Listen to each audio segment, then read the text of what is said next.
comunicar con todos los acentos. Político, ante todo, gracias por atender a comunicar con todos los acentos, siempre tan amable. No, gracias a ti por la invitación, es siempre un honor estar aquí contigo. Gracias. He requerido tu ayuda en esta ocasión para profundizar sobre los últimos acontecimientos en Brasil tras las revelaciones del sitio web de Intercept. Pero antes de hablar de la actualidad, recuérdanos cómo empezó todo esto. Por ejemplo, ¿qué era o qué es la operación Lava Jato? ¿Lo dije bien? Claro, lo pronunciaste perfecto. Lava Jato es una operación que nació hace algunos años en Brasil con el objetivo de encontrar operaciones de lavado de dinero de empresas de doleros, o sea, de empresas de cambio que compraban empresas que lavaban carros. Por eso el término Lava Jato es lavar rápido en portugués. O sea, estas lavadoras de carros eran empresas fantasmas para lavar el dinero de la corrupción. A partir de ese proceso, la Lava Jato encuentra el camino del lavado de dinero de la corrupción de la empresa Petrobras, de la estatal brasilera de petróleos, que a través de doleros directivos de las empresas, de la gran estatal y también de empresas constructoras, utilizaban ese esquema para poder lavar el dinero de la corrupción, de coimas, de contratos, todo. Entonces la Lava Jato nace a partir de esa investigación, pero camina y acaba absorbiendo algunos otros procesos e investigaciones de manera ilegal, que es ahora lo que queda más que comprobado con los reportajes de Intercept, que se crea una gran arquitectura en torno de de crear la imposibilidad que el Partido de los Trabajadores pueda continuar ganando elecciones presidenciales aquí en Brasil. Recordemos que las últimas 5 elecciones el PT ganó 4 y solo no ganó la quinta porque el presidente Lula está preso justamente por la Lava Jato. Y ese es el gran objetivo. O sea, era un esquema de investigación que estaba unida a la Policía Federal, el Ministerio Público Federal, que es la Fiscalía Brasilera, y también la magistratura, ¿no? El Tribunal Federal de Curitiba, que es la capital del estado de Paraná, que queda al sur de São Paulo, que es donde nace las investigaciones de la Lava Jato. Entonces, dentro de ese esquema de corrupción se crea una condición jurídico-comunicacional que impide la disputa electoral de manera equilibrada en Brasil, llegando al punto inclusive de impedir que uno de los candidatos, el que lideraba las encuestas, que es el ex presidente Lula, pudiera participar.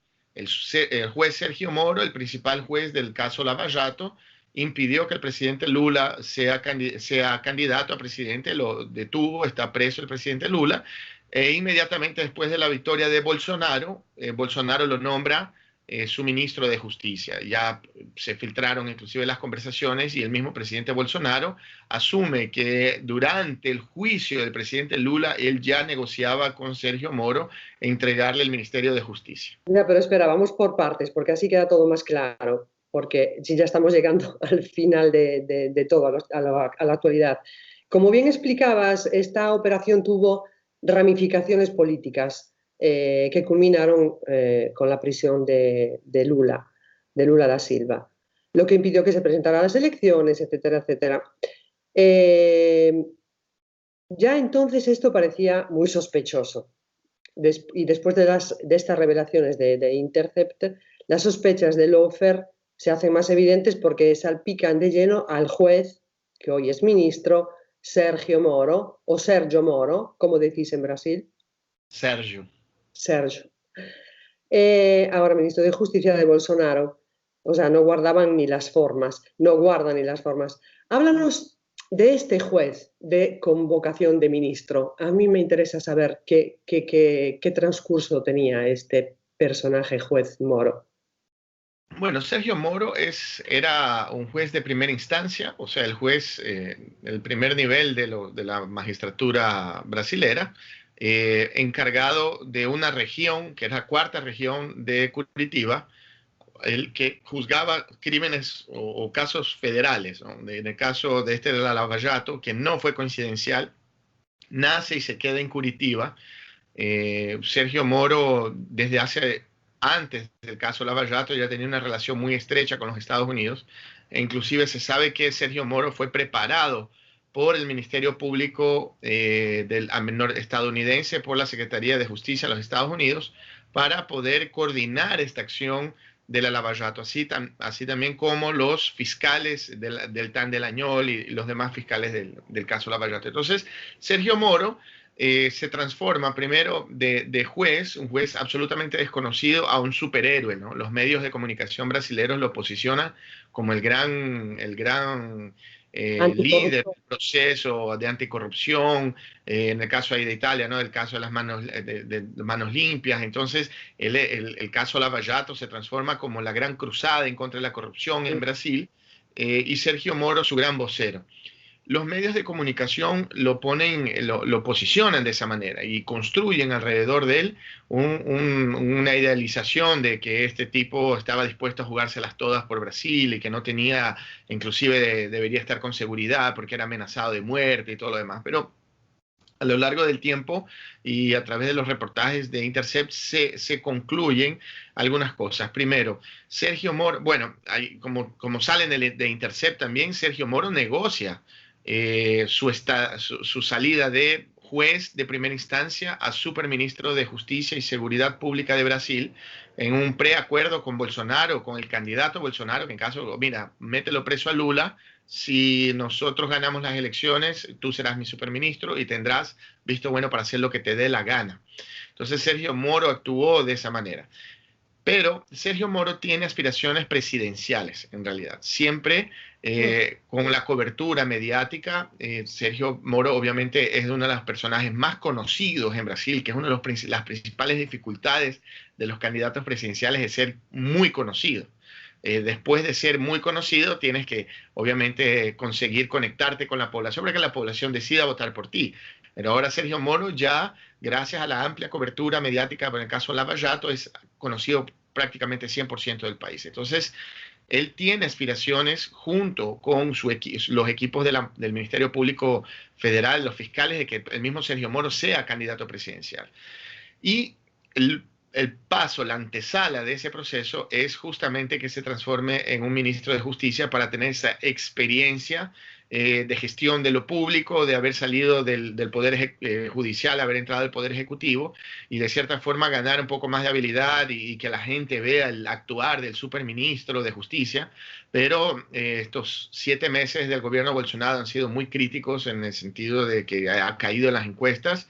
Tiene un rechazo muy grande y el gobierno brasilero es visto como es como un circo esto de aquí. Todas las semanas hay crisis ridículas, entonces ridículas desde el punto de vista comunicacional, de barbaridades que dice el presidente, o cuando él declara algo, habla sobre la economía, salen 5 ministros después del presidente de la República diciendo que lo que él dijo no era verdad, no era así, estaba mal interpretado. Y en ese circo está uno de los payasos, que es Sergio Moro, que en este momento es gravemente golpeado por los reportajes hechos por Glenn Greenwald y su equipo en Intercept, que obviamente desenmascara y ponen en la palestra pública esa intencionalidad de parcializar la justicia, de afectar a la izquierda, de afectar al Partido de los Trabajadores, de detener al presidente Lula y proteger a la derecha, a Fernando Henrique Cardoso, proteger a Aécio Neves y los sectores conservadores, del cual él llamaba que eran como sus parceros, o sea, eran sus aliados políticos en la proyección de lo que es la Lava Jato. Ahora, bueno, como era previsible, están atacando a Glenn Greenwald, el periodista premio Pulitzer, creador de Intercept. Contra él y contra los periodistas que participaron en ese medio de comunicación han empezado una verdadera persecución. Había que esperárselo, ¿no? Dinos quién es Glenn Greenwald. Mira, Glenn Greenwald porque se está diciendo que no es nadie. No, es un estadounidense, fue el hombre que destrozó la reputación de los Estados Unidos al publicar en el The Guardian un amplio reportaje con las informaciones entregadas por John Snowden. Recordemos que Snowden fue un funcionario de la CIA y de la NSA, que es la National Security Administration, o sea, es la agencia de seguridad interna en los Estados Unidos. Era el hombre encargado de desarrollar los softwares de espionaje para espionar a las personas a través de Facebook, de celulares, a través de Skype, a través de todas estas herramientas digitales. Entonces, cuando él ve el uso de toda esta tecnología para espiar personas, él decide filtrar toda esa información. Él se encuentra con Glenn Greenwald, que ya era un reportero o periodista que trabajaba para el The Guardian, un freelance que vivía en Brasil, ya vivía a 15 años en Río de Janeiro, y le entrega toda esta información en Hong Kong. Glenn Greenwald se va hasta Hong Kong para recibir la información de John Snowden, y con eso él formula un gran reportaje que le da el premio Pulitzer, porque inclusive recordemos a Obama hablando en cadena nacional pidiendo disculpas a los ciudadanos y a muchos presidentes de la República. O sea, a través de Snowden y de Glenn Greenwald supimos que Obama espionaba el celular de Angela Merkel, de Dilma, de Sarkozy, o sea, de todos los grandes presidentes del mundo eran espionados. Perdón por algo que no es novedad, pero hacerlo tan público ya asusta un poco, pero todos sabíamos que obviamente las fuerzas de seguridad de los Estados Unidos y de inteligencia tienen controlado prácticamente a todos los gobiernos del planeta. Entonces, Snowden vive refugiado en Rusia. Vive asilado en Rusia porque los Estados Unidos, así como a Julian Assange, le tienen pedido su extradición para poder probablemente enjuiciarlo y condenarlo a una pena capital, como fue el caso también de Chelsea Manning y de Julian Assange. Entonces, él está refugiado en Rusia, vive ahora, inclusive hace menos de un año, Glenn estuvo con Snowden en Rusia, en Moscú, y conversaron ampliamente sobre muchas cosas. Entonces, tienen una relación de amistad muy estrecha a raíz del trabajo realizado en el 2013. Entonces, pero claro que es un gran periodista, que no es un bloguero como quieren hacer. No, Greenwald, estamos hablando de la nata del periodismo mundial. ¿Sabes cuál es el miedo que le tienen a Glenn? Que él es independiente. Él es un freelance. Él no trabaja, él no responde a la dirección del The Guardian o el de New York Times o de BBC o de CBS o de Fox News. Él responde a su trabajo. Y su trabajo. Exactamente, su trabajo de periodista de investigación es que es comprado por los medios de comunicación. O sea, el The Guardian le pagó para poder publicar la investigación que Glenn Greenwald desarrolló a raíz de las denuncias de Snowden. Entonces, en el caso de Intercept, el Intercept es un gran portal de noticias que tiene base en los Estados Unidos y también en Brasil, que es financiado de dos formas. Primero por el crowdfunding, o sea, de las personas donan dinero, pagan como si fueran como suscriptores de Intercept. Y de otro lado también hay un gran inversionista que es el dueño del portal eBay de compras, que él invierte en muchos portales digitales, el cual él sabe que es la nueva tendencia de la comunicación mundial, entre ellos de Intercept. Entonces, Glenn Greenwald trabaja a partir de eso de manera absolutamente independiente. Pero, no obstante, él dio una entrevista ayer para El País, muy, muy importante, que él dice que los periodistas, y es algo que yo personalmente siempre he defendido, es más, ya lo hemos conversado en Milán, no existe imparcialidad. Los medios de comunicación no son imparciales, los jueces no son imparciales, los periodistas no son imparciales. Somos seres humanos que tenemos una percepción de nuestro entorno, de la realidad, que es construida a partir de nuestras vivencias. Y nosotros también tenemos nuestras opiniones, nuestros gustos. Por más que exista la ley o exista la metodología del trabajo periodístico que tienes que depurar, tienes que contrastar, tu opinión personal siempre se va a expresar en cualquier tipo de actividad humana. Entonces, lo importante para los periodistas, que es lo que Glenn Greenwald dice, es no hay que fingir la imparcialidad, hay que ser explícito, hay que explicitar de cómo nosotros pensamos, cómo nosotros actuamos, qué es lo que nosotros creemos, para que las personas que lean lo que hacemos tengan la capacidad de asimilar y no ser engañadas. Es el New Journalism que nace en los Estados Unidos, que tiene ese objetivo de ser imparcial, de escuchar las dos partes, de que el medio no. Entonces, eso no existe. En realidad, eso es una gran mentira que los medios de comunicación, las grandes empresas de comunicación, se escudan por detrás de ese concepto de la libertad de expresión para defender sus intereses, engañando a las personas. Porque lo que ocurre al final es que las personas no saben que El País, que New York Times, que BBC o El Tiempo de Colombia escriben y producen su información con el objetivo de hacer que las personas actúen y piensen conforme a lo que ellos quieren. Esa es la verdad. Yo he trabajado en uno de los más grandes medios de comunicación del planeta y yo lo vi desde adentro. A mí nadie me cuenta. Entonces, ese es el peligro de Glenn Greenwald. Y volviendo a tu pregunta inicial, él sí realmente ha sido amenazado, no solo a través de las redes sociales, pero también el mismo juez Sergio Moro, actual ministro de Justicia, dijo que iba a ordenar una investigación y a que le abran las cuentas a Glenn Greenwald para ver de dónde viene. O sea, eso es un acoso. Él no puede, para abrirle la cuenta a alguien tiene que un fiscal asumir un proceso, o abrir una investigación, pedir autorización a la justicia, a un juez. Entonces, no es que es una voluntad de un ministro, porque ni siquiera es el ministro, ni siquiera es el Poder Ejecutivo que maneja eso es absolutamente el Poder Judicial. Entonces, esto demuestra la locura de este delincuente Sergio Moro de decir públicamente que va a investigar un Pulitzer. O sea, no es un periodista de un pueblo, no desmereciendo cualquier pueblo, pero te digo el tamaño de la importancia de Glenn Greenwald, y obviamente la comunidad internacional se movilizó, inclusive en Brasil se creó una asociación de jueces de defensa de la libertad de prensa, libertad de expresión, para poder proteger de cierta forma a Glenn de estos ataques y permitir que él continúe haciendo su trabajo periodístico. Bueno, de los mensajes obtenidos por The Intercept han dado la vuelta al mundo. O sea, cuando salió esto fue una bomba que cayó en cada rincón del planeta. Impresionante. Pero ahora tengo la sensación de que se habla menos, ya no es noticia de portada. Y eso que salieron los audios. ¿Estoy equivocada? ¿O ya la cosa es correcto?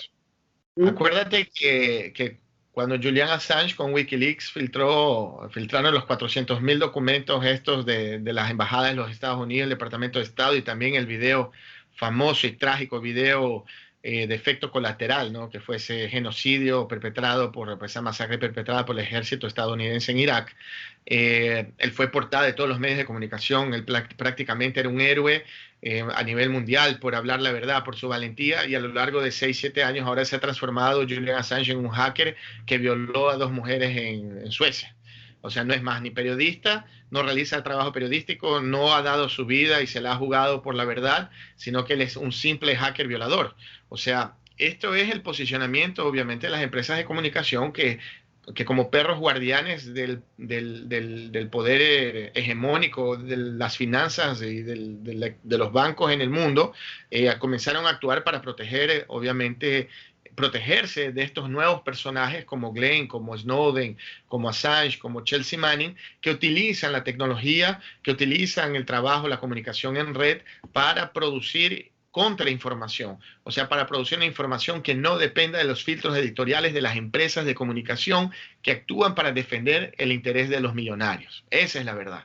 Porque no crean, el mundo no puede continuar creyendo que BBC o RAI o Fox News o El Tiempo o Globo o Clarín o Sunday Times tienen como gran objetivo la defensa de la verdad y la sociedad. Es lo que uno aprende, lo primero que lee en teoría de la comunicación social. Ni siquiera sacar a un inocente de la cárcel puede ser un objetivo.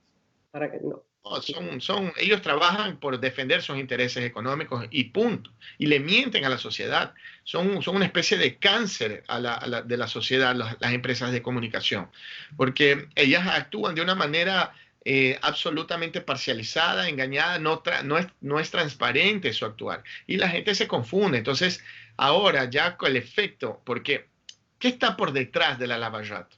Eso es lo que hay que entender. ¿Qué es lo que está por detrás de la Lavallato? ¿Qué es lo que logró la Lavallato? La Lavallato logró que la izquierda fuera prácticamente fulminada electoralmente en Brasil. La presidenta Dilma siquiera logró ganar una elección a senadora, porque ella fue destrozada su reputación por el ataque bárbaro perpetrado por las empresas de comunicación, que actúan como partidos políticos. El presidente Lula está preso de manera ilegal, ilegítima, inconstitucional, es amoral. No hay ninguna prueba material y eso está escrito en el fallo del juez. Pese a que no existe una prueba, yo tengo certeza, hay una convicción de que Lula es corrupto. Y eso no existe en la legislación brasilera, no existe en el código procesual, en la justicia que desciende del derecho romano. No puedes, tienes que tener una prueba material del caso. No existe en el caso de Lula eso. Entonces, los medios de comunicación han utilizado la Lavallato para impedir que la izquierda continuar un proyecto importantísimo en Brasil. ¿Por qué? Porque Brasil, es la sexta, ya ha llegado a ser la sexta economía del planeta.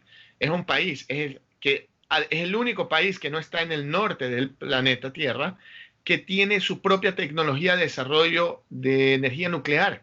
Inclusive creamos la tecnología de enriquecimiento de uranio. Somos el único país en el mundo que tiene su tecnología propia, que no tuvo que importar de Estados Unidos o de Europa. Nosotros estamos desarrollando submarinos nucleares. Somos el quinto vendedor de armas del mundo. O sea, Brasil tuvo la Odebrecht, fue la más grande constructora del planeta, la competencia de Halliburton, que era la empresa el CEO era Dick Cheney, vicepresidente de Bush hijo, que fue el gran invasor de Irak y de Afganistán, que destruyó todo. Entonces, Brasil, Embraer, ahora Petrobras acaba de descubrir, ya hace algunos años, el famoso presal, ¿no? ¿Qué es el presal? Es una capa de petróleo que existe a alta profundidad en toda la costa brasilera, que muy probablemente llegue a ser la más grande reserva de petróleo del planeta, superando inclusive Venezuela, superando inclusive Arabia Saudita, inclusive superando hasta Rusia. Entonces, esto todo está en Brasil, en manos de la izquierda, que tiene como disposición, en un país muy avanzado tecnológicamente, industrializado, utilizar todos los royalties, porque era la disposición del presidente Lula y la presidenta Dilma, utilizar todos los royalties para el desarrollo científico, tecnológico y educacional del país.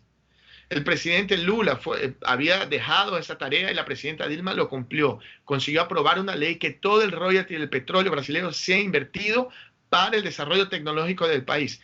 Estamos hablando de más de $1 trillón. Imagínate $1 trillón disponibles para que un país subdesarrollado como Brasil tenga capacidad de desarrollarse tecnológicamente. ¿Puedes imaginar el nivel de competencia a Inglaterra, a Alemania, a Estados Unidos, a Francia, a Italia?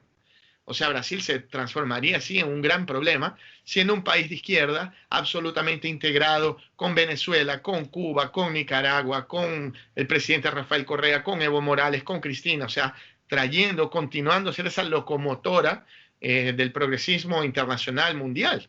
Entonces, eso es una grave amenaza, así como Venezuela es una amenaza a los Estados Unidos y es una amenaza a todo el mundo, así como lo es Cuba, a todo el mundo conservador, ¿no? A estos poderes hegemónicos. Entonces, la Lava Jato viene con el intuito de cortar, de impedir con una falsa sensación de democracia, porque es la justicia imparcial y los medios imparciales que están denunciando una supuesta corrupción y que al final afecta solo a uno de los lados. Esa es la función de la Lava Jato. Y los medios de comunicación del mundo van a trabajar para impedir que Sergio Moro realmente se posicione como lo que es, un corrupto, un delincuente que ha causado miles de millones de dólares en prejuicio para la economía brasilera, para impedir que el presidente Lula pueda ganar una elección, para destrozar una empresa importantísima para la economía de Brasil, que era la Odebrecht, para afectar también a la Petrobras, porque ahora el objetivo, con la disculpa de que es una empresa muy corrupta la Petrobras, Bolsonaro camina para privatizar Petrobras, así como lo hizo con Embraer. O sea, la tercera fabricante de aviones del mundo es una estatal brasilera. Y Bolsonaro vendió Embraer a Boeing por un precio inferior a lo que costó la compra del Hotel Copacabana en Río de Janeiro. Increíble. Solo una de las aeronaves de Embraer generaría una utilidad a la empresa de $30.000 millones. Bolsonaro vendió la empresa por $1.000 millones. $1.000 millones. Entonces, ¿qué está por detrás de todo eso? La Lava Jato, Sergio Moro, es eso. Amaury, tú eres brasileño. ¿Cómo ha recibido el ciudadano de a pie estas revelaciones? ¿Alguien sigue creyendo que Moro es ese héroe anticorrupción? ¿Cómo lo vive la gente? Vecino de al lado. Qué buena pregunta la tuya. Yo creo que el problema es más profundo. La gente sabe que Sergio Moro mintió, sabe que Sergio Moro actuó fuera de la ley, no obstante, apoyan esa decisión. En la era de la posverdad, yo he dicho eso en las últimas entrevistas que he dado, en la era de la posverdad no importa la objetividad de la información, no importan los hechos concretos reales. Lo que importa es que las sensaciones, las emociones que yo sienta sean atendidas. Yo tengo una sensación que vivo en un país corrupto, quebrado, pobre, miserable. Y entonces viene un hombre dispuesto a enfrentarse al sistema político y esa justicia corrupta que nosotros tenemos. Porque el sistema es corrupto y la justicia es corrupta en Brasil. Entonces el hombre que está dispuesto a jugársela para romper esos esquemas, para meter gente presa. Por primera vez en Brasil nosotros tenemos un presidente de la República preso. Entonces mi satisfacción, la sensación de que se hizo justicia, no importa cómo, está atendida. Entonces, no importa si él mintió, no importa si Sergio Moro se equivocó, no importa si él actuó medio fuera de la ley, él tuvo que hacer eso. Ese es el problema. Es eso lo que está pasando en Brasil. A la gente, claro, pues imagínate, son 10 años básicamente de un ataque feroz, tremendo en contra del Partido de los Trabajadores. También hay que asumir las responsabilidades. No es solo el problema del manejo comunicacional de la prensa contra el PT, pero también de los errores profundos políticos del Partido de los Trabajadores, un manejo comunicacional desastroso también. La presidenta Dilma, recordemos las marchas del 2013 y la reacción de ella, la forma de actuar fue todo un desastre que desencadenó, obviamente fue el gran momento a donde nace todo este tema del lawfare, básicamente en Brasil, para destruirla y sacarla del poder. Entonces, no se actuó de manera correcta. No es solo el ataque de la derecha conservadora, económica, financiera, pero también los errores de la izquierda en América Latina, porque esto se ha emulado en Ecuador. En Ecuador tenemos al vicepresidente Jorge Glass preso, inclusive el juicio y el documento escrito por el juez al momento de dar la sentencia es casi un copy-paste de lo que pasó en Brasil, o sea, es ridículo. Entonces, esto todo, pero eso ocurre por las fallas profundas también que la izquierda, nosotros nos hemos equivocado en todo el continente. Y hemos demorado en reaccionar y ahora estamos bajo acoso, porque obviamente la derecha en algunos países ya se ha empoderado de manera muy difícil de sacarlas del poder, como va a ser en el caso de Brasil, como va a ser en el caso de Ecuador. Entonces, a lo que voy es, esto tiene como objetivo hacer con que la gente ya no esté preocupada si se cumple o no la ley. Sergio Moro es un paladín de la defensa de la justicia y del combate al crimen. Entonces, si el tipo es como un cowboy, ¿no? Es una película del viejo oeste, que tú sabes que el héroe es también medio bandolero, ¿no? Entonces, él también es un prófugo, pero es el héroe. ¿Perdón? Por una buena causa. Por una buena causa, exactamente. Entonces, el fin justifica los medios y la gente lo aceptó. Entonces, la ciudadanía sabe, tiene conciencia, pero lo acepta. Conociendo y teniendo en cuenta la actual situación política de Brasil, ¿crees que estas conversaciones podrían llevar a la liberación de Lula? No. No hay la menor posibilidad que el presidente Lula sea suelto en este momento, infelizmente. Y esto, lo del Intercept, lo máximo que puede generar es un juicio político a Sergio Moro, puede ser, pero si sale algo más contundente. ¿Qué ha pasado también?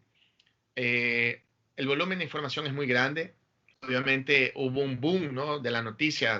O sea, existen los chats que comprueban que Sergio Moro es un sinvergüenza, delincuente que atropelló la justicia, que actuó de manera parcializada y ha condenado a 12 años de cárcel a un hombre inocente.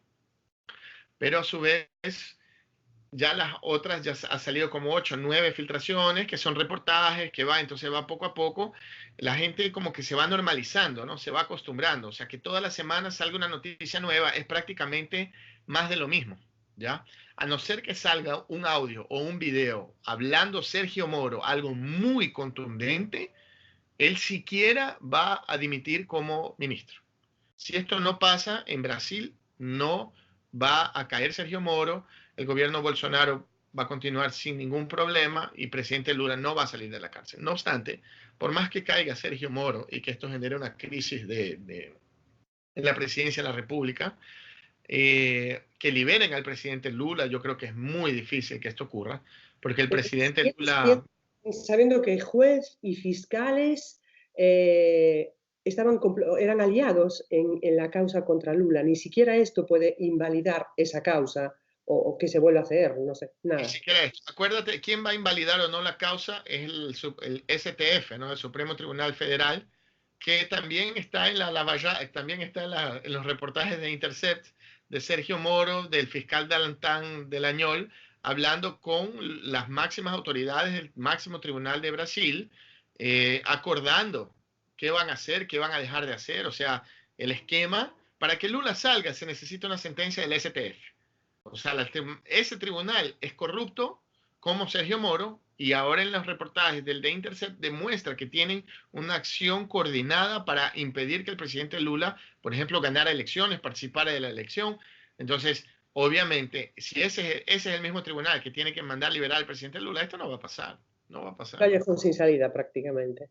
No, no hay cómo. Esto no va Bueno, a Mauri, pasar. se me ocurre que aquí en Italia pasó hace años algo parecido con la operación Manos Limpias.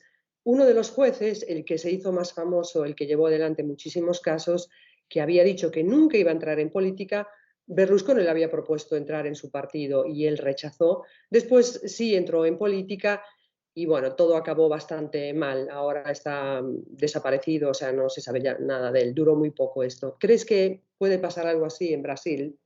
Sin duda. Es más, Deltan Delañol, el fiscal coordinador de la Lava Jato, él junto a un grupo de fiscales abrieron una ONG que tiene como nombre Lava Jato, que supuestamente es una ONG que debe incentivar la educación en la sociedad civil para combatir la corrupción. Y ellos habían negociado con la actual directiva de la Petrobras, de la empresa petrolera brasilera, para que ellos pagaran una multa de 500 millones de dólares con el objetivo de darle como una especie de un perdón. O sea, la Petrobras asume públicamente que es una empresa corrupta, paga una multa que es como que si estuviera devolviendo ese dinero de la corrupción a la sociedad, firma un acuerdo con el Ministerio Público, con la Fiscalía, y la Fiscalía para de investigar y como que perdona Petrobras. Solo que esos 500 millones de dólares deberían ser depositados en la ONG del fiscal.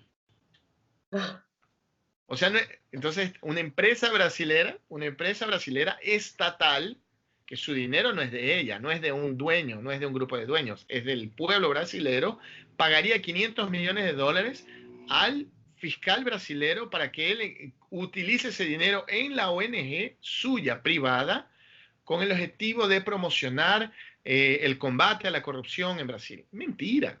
Todo esto va de la mano con el proceso de formación, creación de un partido y de un fondo económico financiero que permitiera que Deltan Delañol gane dinero, y también Sergio Moro sea candidato a presidente de la República.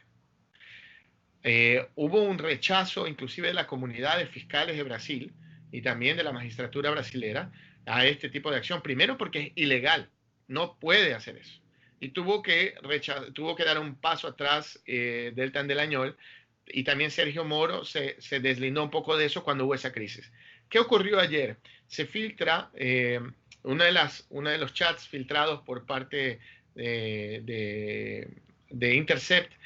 Se hizo un reportaje mostrando que Deltan Delañol conversaba con otros fiscales, inclusive con Sergio Moro, para crear empresas que vendieran sus conferencias, que vendieran sus aulas magnas, que permitieran que ellos dieran cursos específicos para ganar dinero por la promoción que ellos han tenido de la cobertura de la Lava Jato, mostrando la utilización económica privada de un caso de interés público en Brasil que tanto ha afectado la economía del país. ¿Me explico? sí, sí, Entonces, hay beneficio, hay un rédito económico también. eso genera mucho dinero. Bueno, imagínate que cada conferencia de ellos de una hora la vendían a 10.000 dólares. Ah, Son como 8.000 euros. Por una hora, que hagan 5 de esas a la semana, estamos hablando de 40.000 euros. Que hagan de eso por 4, estamos hablando de 160.000 euros mensuales. Por 12 meses. ¿Cuánto estamos hablando? De millones de euros anuales para una persona, de una conferencia. Entonces, Y son fiscales pero para ganar dinero en eso ellos tienen que también hacer público información que es confidencial. Ellos no pueden estar comentando. La ley no les permite comentar los casos de investigación. Entonces es bárbaro, es ver un sistema de comercialización del caso Lavallato para enriquecimiento personal de los fiscales y del juez Sergio Moro. Amaury, para terminar, haznos un breve balance del gobierno Bolsonaro tras 6 meses de presidencia. Mira, voy a hacer... Es difícil. ¿Qué te diré? La economía de Brasil no va tan mal como se imaginaba. No va tan bien, pero no va mal. Y más que la economía, los datos duros, hay una sensación, hay una esperanza, hay una expectativa positiva en relación al gobierno de Bolsonaro. Entonces, esto le da más oxígeno. De inversores extranjeros, de la misma... Por segunda vez consecutiva, en 7 meses, la bolsa de valores rompe el crecimiento y sus altos índices históricos en el gobierno de Bolsonaro. Y eso para la economía, para el mercado financiero, es la mejor referencia. Bolsonaro acaba de aprobar en primera instancia la reforma de la previdencia, que es la reforma del seguro social brasilero. Él va a destrozar el futuro y la seguridad social ya la destrozó de Brasil. Pero eso era muy importante para el mercado financiero, era muy importante para los poderes económicos empresariales brasileños. O sea, él tiene todo el apoyo del poder hegemónico, absolutamente todo el apoyo del poder hegemónico, y tiene gran apoyo popular. Bolsonaro en sus confusiones, en las estupideces que habla, él como Sergio Moro no dominan el portugués, entonces hablan palabras equivocadas, hacen flexiones verbales de manera, o sea, es una barbaridad cómo hablan el portugués, de verdad, pero es como habla la gran mayoría de las personas. O sea, las personas se identifican con Bolsonaro, porque no, tenemos que ser sinceros. Brasil es un país racista, es un país homofóbico, es un país ignorante. Es un país ignorante desde el punto de vista educacional. Es un Brasil, recién ahora, a partir del gobierno Lula, es que la gente ha tenido acceso a las universidades. Antes nadie tenía acceso a las universidades en Brasil. Mal podían terminar las escuelas, la primaria, la secundaria. Entonces, esta gran masa de gente que apoya a Bolsonaro son personas analfabetas funcionales que nunca han leído sus libros, que son machistas, que son homofóbicos, que son conservadores desde el punto de vista moral, son muy vinculadas a la iglesia evangélica. Brasil es un país que casi el 40% de su población tiene algún vínculo directo e indirecto con las iglesias evangélicas. Entonces,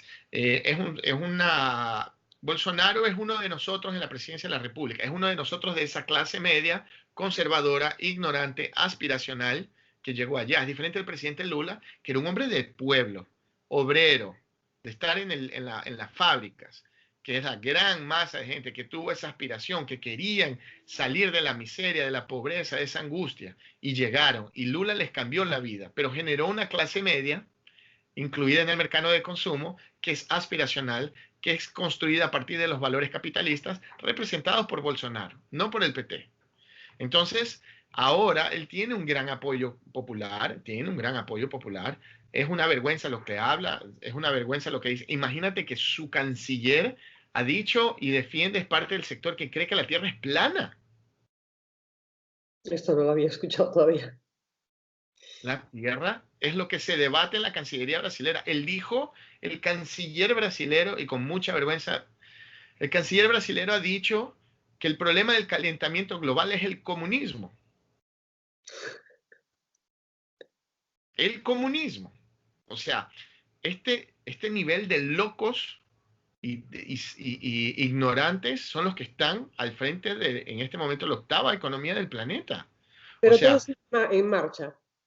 Pero todo camina porque la gente que es gobernada por ellos, la gran mayoría se identifica con ellos. Es gente que realmente duda, ¿será que la Tierra es plana? O sea, imagínate, y es este tipo, claro, o sea, los niveles de debate son absurdos. O sea, imagínate, la ministra, hay un Ministerio de Derechos Humanos que es encargada de los derechos humanos y de principalmente implementar las políticas públicas para la defensa de los sectores de la sociedad más vulnerables, inclusive de las luchas históricas feministas.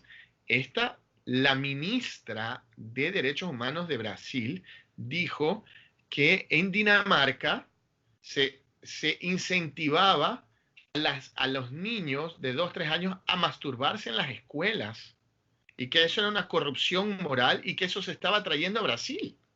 Ella es una evangélica fervorosa.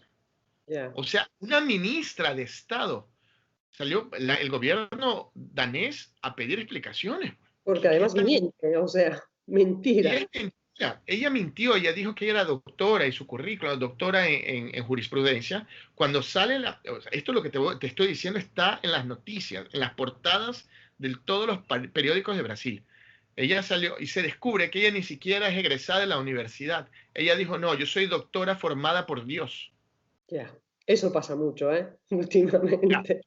Pero a lo que te voy a decir, mira el nivel de lo que... Entonces, esta gente es la que comanda. Entonces, es muy difícil. Hay una alucinación en Brasil muy rara que se mezcla con que la situación económica, hay una expectativa de mejora, de que las cosas no están tan mal, pero al mismo tiempo, al otro lado, hay una alucinación generalizada y también un odio hacia la izquierda muy implementado en la sociedad, muy arraigado, que no permite en este momento ver las cosas con claridad.